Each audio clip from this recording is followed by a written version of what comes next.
మహాదేవుడును మన రక్షకుడైన యేసుక్రీస్తు వారి పవిత్రమైన నామంలో ఈ పునరుద్ధానపు ఆరాధనలో పాలు పొందినటువంటి మీ అందరికీ వందనాలు. అందరికీ వందనాలండి. నూతనంగా వచ్చిన సహోదరుడికి ప్రత్యేకించి నా వందనాలు తెలియజేస్తున్నాను. ఈ రోజున మనం బైబిల్ గ్రంథంలో నుంచి మనం నేర్చుకోబోయేటువంటి అంశం ఏమిటి అంటే తెలుసు కదా, చీకటి అంటే ఏమిటి అనే అంశాన్ని మనం నేర్చుకోబోతున్నాం కనుక చెబుతున్న మాటలు విని గ్రహించడానికి ప్రయత్నం చేయవలసిందిగా ప్రభు పేరట మనం చేస్తున్నాను. కారణం ఏమిటి అంటే యేసుక్రీస్తు ప్రభుల వారు త్వరలో మధ్యాకాశంలోనికి ఆయన రాబోతున్నాడు. కడబోర ధ్వని వినబడే సమయం దగ్గర పడింది. పరిశుద్ధులందరూ పక్షుల వలె మధ్యాకాశానికి మేఘముల మీద కొనిపోబడే సమయం దగ్గరకు వచ్చింది. విడవబడినటువంటి పాపులంతా ఈ భూమి మీద రాబోయేటువంటి ఉగ్రతను తప్పించుకోలేక ఇబ్బందులు పడుతూ దిక్కులు పెకటిల్లేలా కేకలు పెడుతూ ఆర్తనాదాలు చేస్తూ వారు మరణం కొరకు ఎదురు చూస్తారు. కానీ మరణం రాక ఎన్నో భయంకరమైన పరిస్థితులలో ఉంటారు అని బైబిల్ చెబుతోంది. పంచభూతాలు అనగా భూమి, ఆకాశం, నిప్పు, నీరు, గాలి, ఈ పంచభూతాలు మహామికుటమైన వేండ్రంతో త్వరలోనే లయం కాబోతున్నాయి. కాబట్టి ఈ భయంకరమైన పరిస్థితుల్లో మనం ఉన్నాం. ఇక భవిష్యత్తులో వినబోయేటువంటి సంగతులు చాలా భయంకరంగా ఉంటాయి. అయినా పర్వాలేదు, ఏ పరిస్థితులు ఎలా ఉన్నా మనము భయపడకుండా ధైర్యంగా ఉండాలి అంటే మనం వాక్యాన్ని విని వాక్యం ప్రకారం నడుస్తూ వాక్యంలో ఎదగగలిగితే చాలు. దేవునికి మహిమ కలుగునుగాక. కాబట్టి ఈ రోజున దేవుని వాక్యాన్ని శ్రద్ధగా వినడానికి మనం ప్రయత్నం చేద్దాం. దేవుని వాక్యాన్ని శ్రద్ధగా విని ఆ వాక్య ప్రకారం నడిస్తే ఏ స్థితి ఎలా ఉన్నా మనకు ఏ భయము ఉండదు. దేవునికి ఒకసారి స్తోత్రం చెల్లిద్దాం. హల్లెలూయా. ఈ రోజున మన మూలవాక్యంగా యోహాను సువార్త 3వ అధ్యాయం, యోహాను సువార్త 3వ అధ్యాయం 19వ వాక్యం నుంచి చదువుదాం. 82వ పేజీ, క్రొత్త నిబంధనలో 82వ పేజీ, 3వ అధ్యాయం 19వ వాక్యం నుంచి. ఆ తీర్పు ఇదే, వెలుగు లోకములోనికి వచ్చెను గాని తమ క్రియలు చెడ్డవైనందున మనుష్యులు వెలుగును ప్రేమింపక చీకటినే ప్రేమించిరి. దుష్కార్యము చేయు ప్రతి వాడు వెలుగును ద్వేషించును, తన క్రియలు దుష్క్రియలుగా కనబడకుండునట్లు వెలుగునొద్దకు రాడు. సత్యవర్తనుడైతే తన క్రియలు దేవుని మూలముగా చేయబడి ఉన్నవని ప్రత్యక్షపరచబడినట్లు వెలుగునొద్దకు వచ్చును.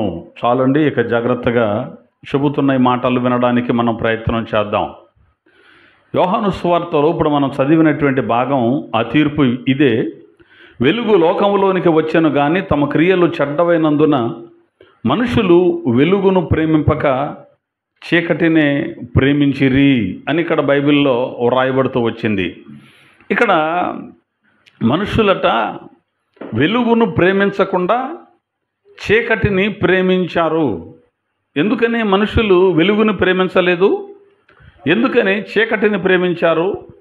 ఇంతకు వెలుగు అంటే ఏమిటి, చీకటి అంటే ఏమిటి అంటే వెలుగు ప్రత్యక్షపరిచేది అని ఇక్కడ వ్రాయబడింది. వెలుగు ప్రత్యక్షపరుస్తుంది.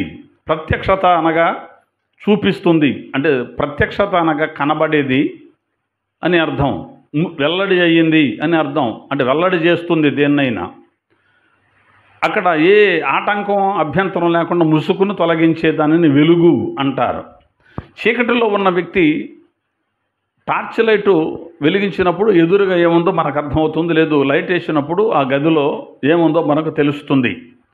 అంటే ఏది కూడా రహస్యంగా ఉండకుండా బట్టబయలు చేసేదానిని వెలుగు అని అంటారు. చీకటి అంటే ఏముందో కనబడకుండా చేసేదానిని చీకటి అంటారు. అయితే మనుషులు వెలుగును ద్వేషించారట, చీకటిని ప్రేమించారు అని బైబిల్లో చూస్తాం. చీకటి ఏం చేస్తుంది? ఏది కనబడకుండా, ఏది అర్థం కాకుండా చేస్తుంది. మరి వెలుగేం చేస్తుంది? ప్రతి దానిని చూపిస్తుంది, ప్రత్యక్షపరుస్తుంది. అందుకని మనుషులు ప్రత్యక్షపరిచే దాని దగ్గరకు వెళ్లకుండా ఉన్న లోపం ఏమిటో, లేకపోతే ఉన్న సత్యం ఏమిటో, లేకపోతే ఉన్నటువంటి దౌర్భాగ్యం ఏమిటో, ఉన్నటువంటి వాస్తవం ఏమిటో కనబడకుండా చేసే చీకటినే ప్రేమించారు అని ఇక్కడ వాక్యంలో చూశాం. ఎందుకని చీకటిని ప్రేమించాలి? తమ క్రియలు దుష్క్రియలుగా కనబడకుండానట్లు వారు వెలుగునొద్దకు రారు అని వ్రాయబడింది. అంటే చేసే పని వెల్లడి అవుద్ది వెలుగు దగ్గరికి వస్తే. మనం ఏం చేస్తున్నామో అది స్పష్టంగా కనబడుతుంది కనుక వెలుగు దగ్గరకు మనుషులు రారు. ఇది బైబిల్ చెబుతోంది. ఇప్పుడు ఉదాహరణకు మనకు ఏదైనా ప్రమాదం జరిగి ముఖం ఒక చెంపంతా కాలిపోయింది, ఒక సైడ్ కాలిపోయింది అనుకోండి, చూడటానికి భయంకరంగా ఉన్నాం. అద్దం ముందు నిలబడితే మనకే భయం వేస్తుంది మనల్ని చూస్తే. అలాంటి వాడు సరదాగా రోడ్డు మీద నుంచొని వెళ్ళిపోయే వాళ్ళతో మాట్లాడటానికి ఇష్టపడతాడా? బయటికి వెళ్ళి వెలుగులోకి వెళ్ళి నిలబడడు. ఎందుకని? అతనిలో లోపం ఉంది కనుక దాన్ని చూసి ఇదేంటి ఇతను ఎలా ఉన్నాడు అనుకుంటారు కనుక ఎప్పుడూ చీకటిలోనే కూర్చోవడానికి ఇష్టపడతాడు. ఒకవేళ ఒక వ్యక్తి చాలా నీట్గా ఉన్నాడు అనుకోండి, శుభ్రంగా ఉన్నాడు అనుకోండి, మంచి బట్టలు కట్టుకున్నాడు అనుకోండి, మంచి బూట్లు తొడుక్కున్నాడు అనుకోండి, మంచి బండి ఒకటి కొనుక్కున్నాడు అనుకోండి, ఒళ్ళంతా షెడ్ కొట్టుకున్నాడు అనుకోండి, ఎక్కడికి వెళ్ళటానికి వెళ్ళి మూలనే ఒక ఇంట్లో కూర్చోవడానికి ఇష్టపడతాడా? ఇష్టపడ్డావు. వెళ్ళి నలుగురిలో కనపడదాం, నలుగురు మనల్ని చూడాలి అనేటువంటి ఒక ఉద్దేశంతో ఏ పని లేకపోయినా ఒక ప్రోగ్రాం పెట్టుకొని సరదాగా తిరిగి వస్తాడు, నలుగురికి కనబడాలి అని. అందుకే సత్యవర్తనుడైతే తమ క్రియలు దేవుని మూలముగా చేయబడి ఉన్నవని ప్రత్యక్షపరచబడుటకు వెలుగునొద్దకు వచ్చును అని రాయబడింది. మనం పాపం చేస్తున్నప్పుడు జరిగేటువంటి పరిస్థితులు ఎలా ఉంటాయి అంటే, మనం పాపులమైతే, మనం పాపం చేస్తూ ఉంటే ఆ పాపం బయటకు తెలియకుండా, బయటకు కనబడకుండా ఉండాలి అంటే దేవుని సన్నిధికి రాకుండా ఉండడమే. దేవుని సన్నిధికి వస్తే దేవుని వాక్యం వినబడుద్ది. దేవుని వాక్యం మనకేం చెప్పుద్ది అంటే, అదిగో నువ్వు తప్పు చేస్తున్నావు, అదిగో నువ్వు పొరపాటు చేస్తున్నావు, ఇదిగో ఈ విషయంలో నువ్వు సరిగా లేవు, దీన్ని నువ్వు సరి చేసుకో అని మాట్లాడుద్ది వాక్యం. అర్థమవుతుందా? దేవుని సన్నిధికి వస్తే ఏం జరుగుద్ది అంటే, మనలో ఉన్న లోపాన్ని దేవుని వాక్యం చూపిస్తూ ఉంటుంది. అప్పుడు దాన్ని మనం ద్వేషించకూడదు. వారైతే ద్వేషించారట, చీకటిలో ఉన్నవారు తమ క్రియలు దుష్క్రియలుగా కనబడకుండానట్లు వారు వెలుగునొద్దకు రారు, వెలుగును ద్వేషిస్తారు. సత్యవర్తనుడైతే, సత్య ప్రవర్తన కలిగిన వాడైతే వెలుగు దగ్గరకు వచ్చేస్తాడు. అసలు అక్కడికి వెళితే కదా మనం చేసేది మంచో చెడు తెలిసేది అనే ఉద్దేశంతో సత్యవర్తనుడు వెలుగునొద్దకు వస్తాడు. అంటే వాక్యం దగ్గరకు వస్తాడు. వాక్యంలో దేవుడు చెబుతున్న మాటలు మనకు వినబడుతున్నప్పుడు, ఇదిగో ఇక్కడ నువ్వు తప్పు చేశావు, ఇదిగో ఈ విషయంలో నువ్వు దేవునికి దూరం అయిపోయావు, ఇది ఈ ఫలానా విషయాల్లో దేవుడు నిన్ను గద్దిస్తున్నాడు అని అర్థమైనప్పుడు సరి చేసుకోవడానికి ప్రయత్నం చేస్తాడు, వ్యతిరేకించడానికి ప్రయత్నం చేయడు సత్యవర్తనుడు. నేను ఒక్కడనేనా, మరో అతని సంగతి ఏంటి, ఇతని సంగతి ఏంటి అని మాట్లాడడం. ఒకరి సంగతి కాదు, వాక్యం మాట్లాడుతున్నది నన్ను గురించే కదా, నేను ఇలాంటి స్థితిలో ఉన్నాను కదా, దీని నుంచి నేను బయటికి వెళ్ళిపోవాలి కదా అని ఏదైతే మనం ఇప్పటివరకు అది తప్పు కాదనుకుంటున్నామో, ఏదైతే మనం చేసేది లోపం కాదనుకుంటున్నామో, దేనిలోనైతే మనం జీవించామో అది తప్పు అని వాక్యం ఎత్తి చూపిస్తున్నప్పుడు సత్యవర్తనుడైతే దానిని సరి చేసుకొని సత్య ప్రవర్తనలోనికి వచ్చేస్తాడు. దేవునికి మహిమ కలుగునుగాక. వెలుగునొద్దకు వస్తాడు. అద్దం ముందుకు ఒక వ్యక్తి ఎందుకు వెళ్ళాలి అంటే, అద్దం ముందుకు వెళ్ళి నిలబడ్డప్పుడు జుట్టు చెరిగిపోయిందేమో మనకు అర్థమవుద్ది, లేకపోతే ముఖం ఎలా ఉందో మనకు అర్థమవుద్ది. మన ముఖాన్ని మనం చూసుకోవాలి అంటే అద్దం ముందుకెళ్తేనే కనపడద్దు, లేకపోతే కనపడద్దా? ఎదుటివారి ముఖాన్ని ఎప్పుడు చూడొచ్చు, కానీ మన ముఖం చూసుకోవాలంటే మనం ఖచ్చితంగా అద్దం దగ్గరికి వెళ్ళాల్సిందే. తర్వాత మనం ఎలా ఉన్నామో మనకు తెలియదు. అక్కడికి వెళ్ళినప్పుడు జుట్టు చెరిగిపోయింది అని అద్దం చూపిస్తే అది అద్దం తప్పు కాదు. ఎవరి తప్పు? ఈ జుట్టే చెరిగిపోయింది, అది నిజం, అది చెప్పుతున్నది అబద్ధం కాదు, సత్యం. అప్పుడు మనం చేయవలసిన పని, అద్దం మంచిది కాదు, నువ్వు సుత్తి తీసుకెళ్ళి అద్దాన్ని పగలగొట్టకూడదు. నా జుట్టే చెరిపోయిందంట, చెరిగిపోయిందంటావా నువ్వని అద్దాన్ని ఎవరు కొట్టరు. అప్పుడు దువ్వెనతో పని ఉంటుంది. దువ్వెన తీసుకొని ఆ అద్దాన్ని ఉపయోగించుకొని మనం సరి చేసుకోవడానికి ప్రయత్నం చేస్తాం. అలాగే వాక్యం అద్దం. వాక్యం దగ్గరకు మనం వచ్చినప్పుడు, ఇదిగో పలానా పొరపాటు నీళ్ళు ఉందని వాక్యం చూపిస్తున్నప్పుడు వాక్యాన్ని ద్వేషించకూడదు. ఆ వాక్యాన్ని చెబుతున్న దైవజనుని ద్వేషించకూడదు. ఏం చేయాలి? ఆ వెలుగులో, ఆ అద్దంలో అది మనకు ఉండగానే మనల్ని మనం సరి చేసుకొని శుభ్రంగా, యథార్థంగా, నీటిగా ఉండడానికి ప్రయత్నము మనం చెయ్యాలి తప్ప వెలుగులోనికి రాకుండా చీకటిలోనే ఉండి, చీకటి కార్యాలలోనే ఉండి ఆ చీకటినే ప్రేమిస్తూ మనం ఉండకూడదు. ఇది యేసుక్రీస్తు ప్రభుల వారు చెప్పినటువంటి సత్యం. కాబట్టి మనం చేయవలసినటువంటి ప్రాముఖ్యమైన పని ఏమిటంటే, మనము చీకటిని ప్రేమించకుండా వెలుగుని ప్రేమించే వారిగా మనము ఉండాలి అని యేసు ప్రభుల వారు చెప్పాడు. కాబట్టి మనం చీకటిని ప్రేమిస్తున్నామా, వెలుగుని ప్రేమిస్తున్నామా? చీకటి అంటే పాపం, చీకటి అంటే దుర్మార్గం, చీకటి అంటే దుష్టత్వం, చీకటి అంటే అపవాది క్రియలు, చీకటి అంటే సాతాను సంబంధమైన శక్తులు. చీకటి ప్రభావం మనెవ్వరి మీద పని చేయకుండా మనము వెలుగులో ఉండాలి అని, మనం తేజస్సులో ఉండాలి అని, మనం యథార్థతలో ఉండాలి అని యేసయ్య కోరుకుంటున్నాడు. దేవునికి మహిమ కలుగునుగాక. కాబట్టి తన క్రియలు దుష్క్రియలుగా కనబడకుంటున్నట్లు, అయ్యా పెద్ద ఆయన వచ్చారు, అది ఖాళీ అన్నది దాన్ని క్లియర్ చేయండి, ఆ చేయరండి ఆయనకి. తన క్రియలు దుష్క్రియలుగా కనబడకుండానట్లు వెలుగునొద్దకు రాడు, అక్కడ పెట్టేసేయండి. కాబట్టి మనం చేయవలసిన పనులు ఏమిటి అంటే, వెలుగునొద్దకు మనము రావాలి, చీకటిని మనం ద్వేషించాలి. చీకటి అంటే ఏమనుకున్నాం మనం? చీకటి అంటే సాతాను, అపవాది అని అనుకున్నాం కదా. అంటే చీకటి అన్న ప్రతిసారి కూడా సాతానే అనుకోకూడదు. చీకటి అనేటువంటిది కనబడినప్పుడల్లా అది సాతానే, అది అపవాదే అనుకోకూడదు. ఇది వెలుగండి అన్నప్పుడల్లా అది దేవుడే అనుకోకూడదు. దేవుడు వెలుగై ఉన్నాడు అని బైబిల్ చెప్పింది. వెలుగు అనగానే ఇది కూడా దేవుడేనండి అనుకోకూడదు. మళ్ళీ దీంట్లో కాస్త మనం ఒక అవగాహన కలిగి ఉండాలి. ఎక్కడ వినబడుతున్నా, ఎక్కడ కనబడుతున్నా దేవుని వాక్యాలు కానీ ఏదైనా వాక్యమే కదా అయితే వెలుగై ఉంటుంది అనుకుని కొన్నిసార్లు బోర్లా పడే ప్రమాదం ఉంది. సాతాను అనేటువంటి వాడు ఒక చీకటిగానే పనిచేయడు. సాతాను అనేవాడు వెలుగుగా కూడా వాడు పనిచేస్తున్నాడు. కొరింథీయులకు రాసినటువంటి పత్రికలో మాట చూపించి నేను ముందుకెళ్ళిపోతాను, చూద్దాం. కొరింథీయులకు రాసిన 2వ పత్రిక 11వ అధ్యాయం 14వ వాక్యాన్ని చూద్దాం. కొరింథీయులకు రాసిన 2వ పత్రిక. సాతాను తానే వెలుగుదూత వేషము ధరించుకొనుచున్నాడు గనుక వాని పరిచారకులను, ఏ పరిచారకుల వేషం? నీతి పరిచారకుల వేషం ధరించుకొనుట గొప్ప సంగతి కాదు. చాలు. సాతాను అనేవాడట వెలుగు దూత వేషమేనది. సాతాను తానే వెలుగుదూత వేషము ధరించుకొనుచున్నాడు కాబట్టి వాడి పరిచారకులు కూడా నీతి పరిచారకుల వేషం ధరించడం పెద్ద గొప్ప సంగతి ఏం కాదు. నీతి పరిచారకులుగా కనబడతారు కొంతమంది. ఆ నీతి పరిచర్య మాత్రం కాదది. మరేం చేశాడు? ఆ వేషాన్ని ధరించుకున్నారంతే. నీతిని బోధిస్తున్నట్టు కనపడతారు, నీతి పరిచారకుడు అన్నట్టు కనపడతారు, వీళ్ళు చెప్పేది కూడా వాక్యమేగా అన్నట్టు కనపడతారు. ధరించుకున్నారు. ఏం ధరించుకున్నారు? వేషం ధరించుకున్నారు. వేషం ధరించిన వాడు ఎంతసేపు ఉంచుకుంటాడు వేషం?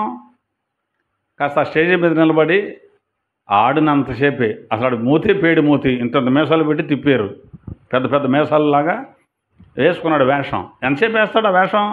అడుగు దురద వస్తుంది. ఒరిజినల్గా దురద ఉండదు. వేషం పెట్టుడు మేసాలు పెట్టుకున్నాడు అనుకో, వాడికి ఏమొస్తుంది? దురద వస్తుంది, గోగుతాడు, ఊడిపోతాయి, గమ్మేది అంటాడు. అప్పుడు చెబుతాను వరుసకే. అంటే వేషం ధరించాడు అనుకో, అది ఎంతసేపు ఉంటుంది? వాస్తవం ఖచ్చితంగా బయటకు వస్తుంది తర్వాత. కాబట్టి సాతాను యొక్క పిల్లలు కూడా వెలుగుదూత వేషం ధరించుకున్నారు. చాలామంది నీతి క్రియలు అనేటువంటి వేషం ధరించారు. మన ముందే చేస్తుంటారు అవి. మనం లేనప్పుడు, ఎవరో లేనప్పుడు వాడు అసలు రంగు బయటకు వస్తుంది అన్నమాట. అక్కడేం వాక్యం చెప్పాడు, మరి ఇక్కడ ఏంటి సిగరెట్ కాలుతున్నాడు ఆయనేనా అని చూస్తాం మనం ఆశ్చర్యంగా. సిగరెట్ కాలుతుంటాడు సెంటర్లో, మరి సెంటర్లో నలుగురు చూస్తారని లోపల కూర్చొని కాలుస్తాడు, కాస్త ముందే వస్తాడు. దేని దానికేనండి అంటాడు ఎప్పుడన్నా దొరికితే. విషయం ఏమిటంటే ఏదో ఉద్యోగం చేయాలి కాబట్టి ఆ ఉద్యోగంలోకి వచ్చినట్టు వచ్చారు అంతే కొంతమంది.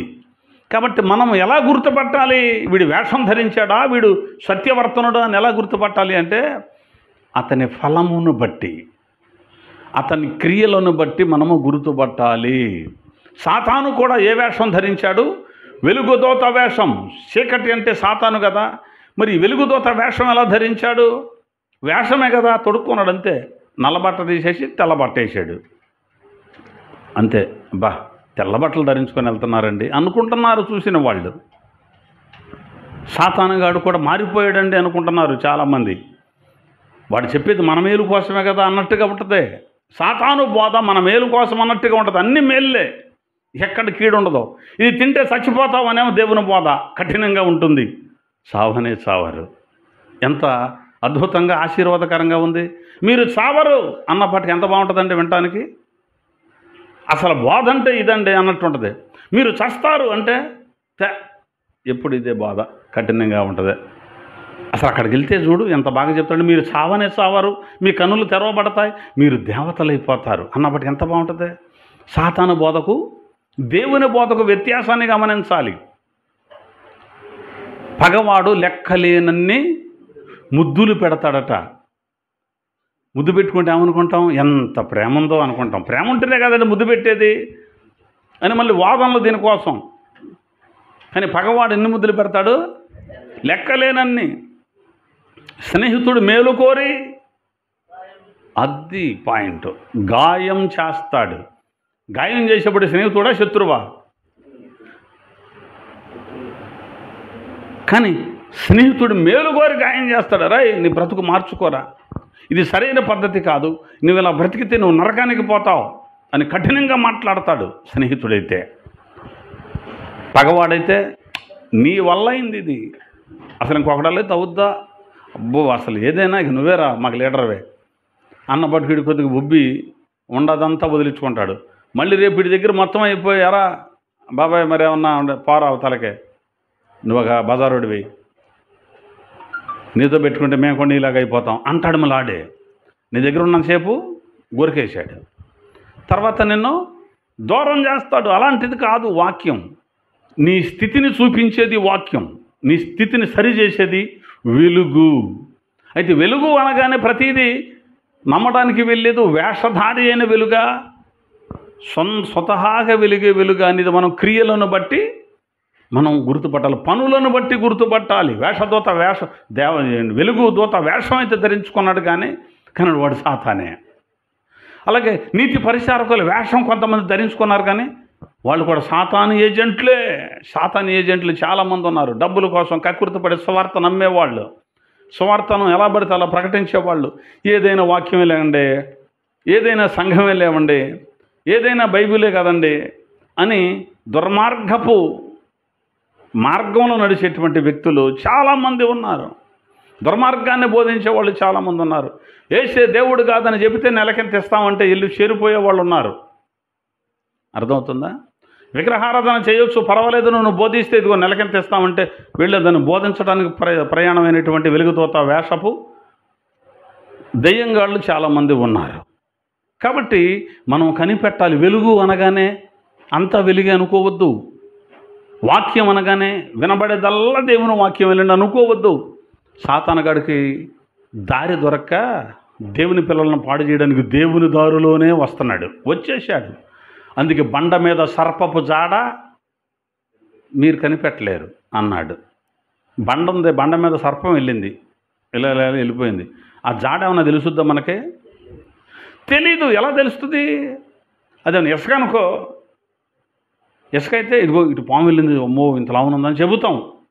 ఆ జాడను బట్టి దాని సైజు కూడా చెబుతాం. మరి బండ మీద వెళితే, బండ దేవుని సంఘం, దేవునికి మహిమ కలుగునుగాక. దేవుని సంఘం మీద, దేవుని సంఘంలో సర్పపు జాడ ఉంది. దాన్ని కనిపెట్టగలగాలి. అది కంటికి కనబడదు, కానీ అవసరమైతే దాన్ని వాసన పసిగట్టైనా ఇటు సర్పం వెళ్ళింది అని చెప్పగలగాలి. కాబట్టి దేవుని సంఘంలో వినవస్తున్న ప్రతి బోధ వాక్యానుసారమా కాదా అని వాక్యాన్నే ప్రామాణికంగా తీసుకొని మనం గుర్తుపట్టాలి. ఆ చెప్పేవారు వేషం ధరించిన వాళ్ళ, లేదు సత్యవర్తనుల అని కూడా మనం గుర్తుపట్టవలసిన బాధ్యత మన మీద ఉంది. అందుకే ప్రభుల వారు అన్నాడు, మీరు ఏమి వినుచున్నారో మీరు జాగ్రత్తగా చూసుకోండి. మనం ఏమి వింటున్నామో అది మనం ఎలా చూసుకోవాలి? జాగ్రత్తగా ఎవరు చూడాలి? చెప్పేవాడు జాగ్రత్తగా వాక్యాన్ని ఎతికి చెప్పాలి, కానీ మమ్మల్ని ఏం చేయమంటారండి అంటానికి వీల్లేదు. మన మీదే పెట్టాడు అది. మీరేమి వినుచున్నారో మీరు జాగ్రత్తగా చూసుకోవాలి. అయ్యా ఆయన ఏదో చెప్పేశాడు, అయ్యా మేము అది వినేశామయ్యా, కుదరదు. నేను ముందే చెప్పానుగా మీతో జాగ్రత్తగా చూడమని. ఎలా జాగ్రత్తగా చూడాలి? అదిగో వారు చెప్పిన సంగతులు అలాగ ఉన్నవా లేవా అని చూడాలి. అలాగే ఉంటే వాటిని అంగీకరించాలి. రెండవది, చెప్పేవాడు తన జీవితంలో తను చెప్పినట్టుగా బ్రతుకుతున్నాడా, లేదు చెప్పడానికైతే వాక్యం చెబుతున్నాడు కానీ తర్వాత వాక్యానికి విరోధంగా బ్రతుకుతున్నాడా, అతని జీవితాన్ని కూడా మనం చూసి అట్లాంటి వెలుగు దూత వేషం, నీతి క్రియల వేషం ధరించిన వారికి దూరంగా వారిని విసర్జించాలి, వారికి దూరం అయిపోవాలి. కాబట్టి కనబడిందల్లా వెలుగు కాదు, వెలుగులా కనబడుతున్న వేషం. చీకటి కనపడవచ్చు కొంతమంది దగ్గర, చీకటి అన్నట్టుగా ఉండొచ్చు, కానీ అది చీకటేనా లేకపోతే మరొకట అని కూడా మనం దాన్ని కూడా పరిశీలించాలి. అర్థమవుతుందా? ఇప్పుడు దావీదు గారి గురించి చెప్పాలి అంటే, దావీదు తప్పు చేశాడండి, మర్డర్ చేయించాడండి, వేరే వాడి భార్య తీసుకొచ్చి ఉంచుకున్నాడండి, కనపడుతున్నాడు పైకి. కానీ తర్వాత అతడు పశ్చాత్తాపబడిన స్థితి, దేవునితో సమాధానపడిన స్థితి, దావీదును దేవుడు పొగిడిన స్థితి, అది కావాలి మనకు. అంతే తప్ప ఏదో చిన్న పొరపాటు చేశాడని ఆయన తీసి పారే అనకూడదు. సొలొమోను పనికిరాడు అనకూడదు. సంసోన మా రాబడి గురించి చెప్పేవాళ్ళే అనకూడదు. ఎందుకంటే వాళ్ళు పొరపాట్లు చేసిన వాళ్ళే, కానీ దాని నుంచి మరలా బయటకు వచ్చి మరెన్నడూ పొరపాటు చేయనటువంటి భక్తులు. దేవునికి మహిమ కలుగునగాక. మనమందరం కూడా అదే. ఇప్పుడు మనం ఏదో 4 నీతి మాటలు చెప్తుంటే పెద్ద బయలుదేరాడు. ఒకప్పుడు మరి తాగి రోడ్ల మీద తిరిగే, అప్పుడు సంగతి ఏంటి? అప్పుడు సంగతి అవసరం లేదు, కానీ తాగి తిరిగాము. మొదటి నుంచి యథార్థపురుడు ఎవడన్నా ఉన్నాడా భూమి మీద? మొదటి నుంచి నీతిమంతుడు ఎవడన్నా ఉన్నాడా భూమి మీద? మంచివాడు అన్నవాడు ఎవడన్నా ఉన్నాడా? నీతిమంతుడు అనేవాడు ఎవడన్నా ఉన్నాడా? లేడు. ఆ దౌర్భాగ్యపు స్థితిలో నుంచే, త్రాగుల్లో నుంచే బయటపడి మరలా దాని జోలికి వెళ్ళకుండా ప్రభువా కాపాడు అని దేవునిని ఆధారపడి దేవుని మీద బ్రతుకుతున్న భక్తులు బోలెడు మంది ఉన్నారు. నా మట్టుకు నేనే తాగి తిరిగేవాడిని, మీకు తెలుసు కదా. మరి అలాంటిది వాటి నుంచి బయటకు పడడానికి అవకాశం కుదిరింది. కాబట్టి అప్పటి చీకటినే చూసి ప్రతివాడు హింతేనండి అనకూడదు. ఒకప్పుడు సంగతి కాదు, ఇప్పుడు సంగతి ఏంటని పరిశీలించాలి. ఒకప్పుడు ఇతడు ఎలాంటి వాడు అని అదే ఇంకా దృష్టిలో పెట్టుకొని చూస్తే ఇక వాక్యాన్ని వినరు. అర్థమవుతుందా? అవసరమైతే ఈ రోజున పరిశీలించాలి, ఇవాళ పరిశీలించాలి. సహదేవుడు గారు అట్లాగే పరిశీలించాడు ఒకసారి. ఎందుకు ఇలా బూతులు మాట్లాడతారు అని నేను అంటున్నాను. అందరం కలిసి పని చేస్తున్నప్పుడు ఏంటి అందరూ బూతులు మాట్లాడుతున్నారు అంటున్నాడు. ఇతను మాట్లాడంటావా చూద్దాం అని పరిశీలించాడట. నాకు తెలియదు ఆ సంగతే. ఒక సీజన్ అంతా కలిసి పనిచేసాం. సీజన్ అయిపోయిన తర్వాత ఆయన పరిశీలిస్తున్నాడు. నాకేం తెలుసు? 10 మందిలో ఉన్నా అలాగే మాట్లాడుతున్నా, ఇప్పుడు లేనప్పుడు అలాగే మాట్లాడుతున్నా. ఏది మాట్లాడినా ఒకరి దగ్గరైనదే 10 మంది దగ్గరైనదే మాట్లాడటం, ఆ దోషం లేకపోవటం ఆయన గమనించడం పూర్తయిన తర్వాత, సీజన్ అయిపోయిన తర్వాత అప్పుడు బయట పెట్టాడు. నిజమే, నువ్వు చెప్పేది కరెక్టే, చెప్పడం కాదు, కరెక్ట్గా అలాగే ఉన్నావు, నేను కూడా మందిరానికి వస్తా అన్నాడు. అప్పుడు ఆయన వచ్చాడు, బాప్తిసం పొందాడు. అర్థమవుతుందా? ఇలా కనబడుతుందల్లా వెలుగు అని దేన్ని పడితే దాన్ని కాదు పరిశీలించాలి. కనబడుతుందల్లా చీకటి దెయ్యం అనుకోకూడదు, దాన్ని పరిశీలించాలి. ఒక మాట చూపిస్తాను, చూద్దాం. నిర్గమకాండం 20 అధ్యాయం 22 వచనం. గాఢాంధకారమునకు సమీపముగా యెహోవా మోషేతో ఇట్లా నేను సమీపింపగా యెహోవా మోషేతో ఇట్లా నేను అంటే 21లో మనకు ప్రజలు దూరముగా నిలిచి మోషే దేవుడున్న ఆ గాఢాంధకారమునకు సమీపింపగా యెహోవా మోషేతో ఇట్లా నేను అంటే 21 చదివితే సరిపోయేది. రైట్. ఇక్కడ గాఢాంధకారమునకు సమీపముగా అన్నట అంటే యెహోవా దేవుడు నివసించే గాఢాంధకారానికి సమీపంగా వచ్చారు. యెహోవా దేవుడు ఎక్కడ నివాసం ఉంటాడు? దేవుడు ఎక్కడ ఉంటాడు మనకు తెలిసి? వెలుగులో నివాసం ఉంటాడు. మరి గాఢాంధకారం ఆయన నివాసం ఉంటున్నాడు అని బైబిల్లో ఎందుకు రాస్తుంది? గాఢాంధకారం అంటే వెలుగా, చీకట? చీకటి కూడా కాదు, ఇంకా కటిక చీకటే కదా. గాఢాంధకారం నివాసం ఉండే యెహోవా అని ఎందుకుంది అంటే గాఢాంధకారం అనగానే అయ్యగారు చెప్పారు కాబట్టి ఇక దెయ్యమే ఆ గాఢాంధకారంలో నుంచి వచ్చి మాట్లాడేది ఎవరప్పుడు? దెయ్యమే అనుకోకూడదు. యెహోవా మాట్లాడుతున్నాడు. యెహోవా గాఢాంధకారం నుంచి మాట్లాడటం ఏంటి? ఎందుకని మాట్లాడతాడు? ఆయన ఎక్కడుంటాడు?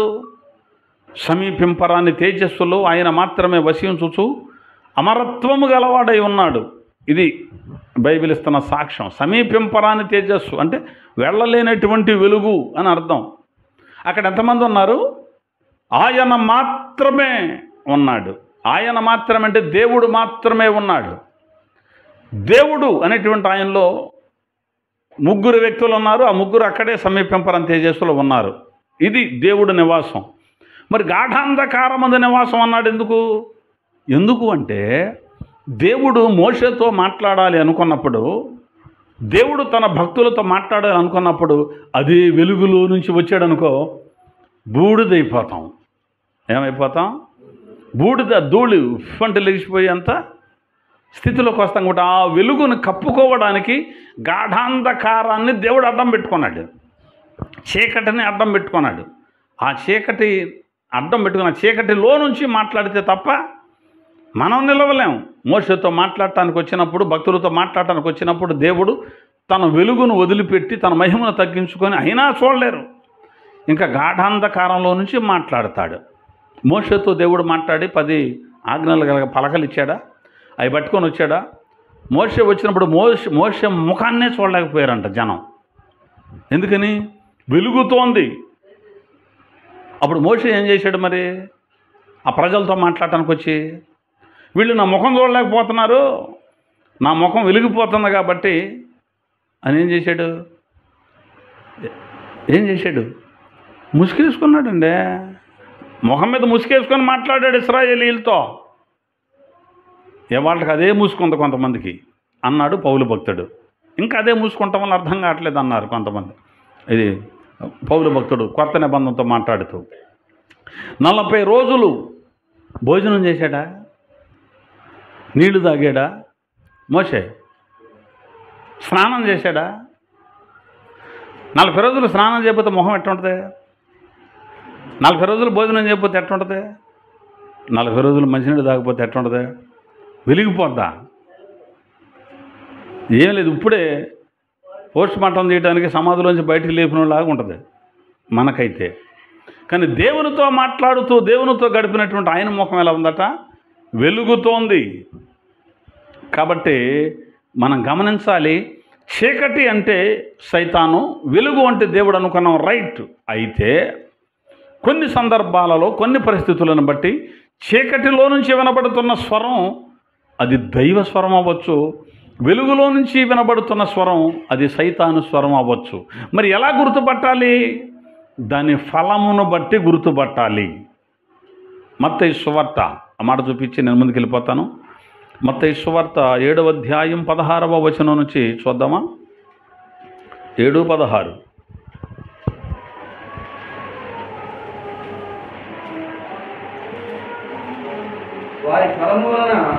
వారి ఫలము వలన మీరు వారిని తెలుసుకొందురు. ముండ్ల పొదలలో ద్రాక్షకాయలు, పల్లేరు చెట్లను అంజూరపు కాయలు కోస్తారా? అలాగనే మంచి చెట్టు మంచి ఫలము ఫలిస్తుంది, పనికి మాలిన చెట్టు పనికి మాలిన ఫలము ఫలించును. మంచి చెట్టు కాని ఫలములు ఫలింపనేరదు. పనికి మాలిన చెట్టు మంచి ఫలములు ఫలింపనేరదు. మంచి ఫలములు ఫలింపని ప్రతి చెట్టు నరకబడి అగ్నిలో వేయబడును. అది కాబట్టి వారి వారి